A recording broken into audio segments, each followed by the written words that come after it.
We're going to take a look now at a few tips to help you with your push pressing. The first one that we're going to look at is making sure that your elbow stays connected to your body on that first dip. This enables you to use your legs properly to power the lift, and it prevents you from using too much of your upper body, which defeats the purpose of push pressing.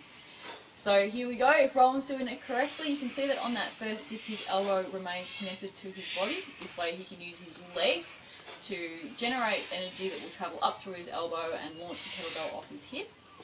If he does it incorrectly and breaks at the hip, which a lot of people will want to do, particularly if they've been using barbells, he's now reducing his ability to use his legs, and it defeats the purpose of doing a push press.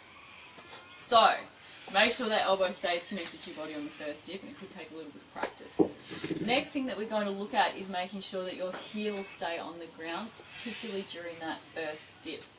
So if Roland does it correctly, his heels will remain planted and he will actually drive up through the heels, just like when you're coming up out of the squat. So that makes for a more powerful leg drive, which makes for a better push press. If he does it incorrectly and comes up onto his toes, lifts his heels off the ground, first of all, he's destabilising himself, which is not a good thing. Second of all, he's now putting too much pressure through his knee joint, which is not very good. So make sure that the heels remain firmly planted on the ground during that first dip. Next thing that we're going to look at is making sure that the knees track in line with the toes and don't buckle in. If they're buckling in, again, not very good for your knees. So if Rowan does a couple correctly, you'll see that his knees track directly in line with his toes. If he does it incorrectly, you'll see his knees collapsing. Obviously not very good and not very comfortable, so you want to watch out for that one. The next thing that you want to be aware of is just making sure that you sink into the first dip and then drive up quickly with the legs. This is an explosive lift. You don't want to be doing it slowly and trying to grind through it. So if Rowan does it correctly, you'll see that it's quick. He sinks into that first dip and then he springs back up into that leg extension to help power the kettlebell moving overhead. So it's nice and quick and it's nice and fluid.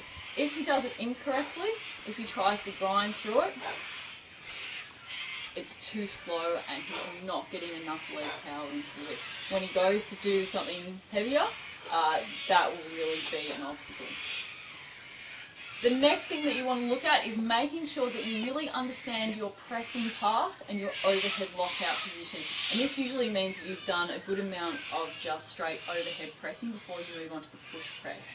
If you understand your pressing path, so making sure that your elbow travels vertically, all that sort of stuff, and you know your overhead lockout position very well, then you'll be able to fixate much more quickly because you'll know exactly when to stop the kettlebell.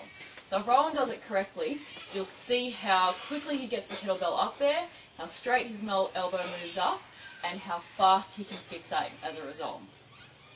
If he starts doing anything weird like bringing his arm out to the side or anything like that, this will hinder his ability to fixate properly, and in this case will also start to put a little bit too much pressure on the shoulder joint. So basically make sure that your overhead press is really good before you go on to push pressing. Last thing that we're going to look at is just holding the kettlebell overhead for a second on every rep. This really helps to build that shoulder stability and in fact all over body strength, rather than just dropping the kettlebell as soon as it gets up there. So if Rowan does a good rep, holds it up there for a second and brings it back down again. Maybe you can take an extra breath overhead and bring it back down. And like I said, this will really help build that shoulder stability. What you don't want to be doing is doing up and then letting it drop down. So if Rowan does a couple of bad reps, and this again comes down to a lack of fixation. If he comes up and then drops it down, that one there is exactly what you don't want to do because you're basically not getting any of the benefits of the push press by trying to rush through it and do it too quickly. So there you go, there are some tips that will hopefully help you get a really good kettlebell push press.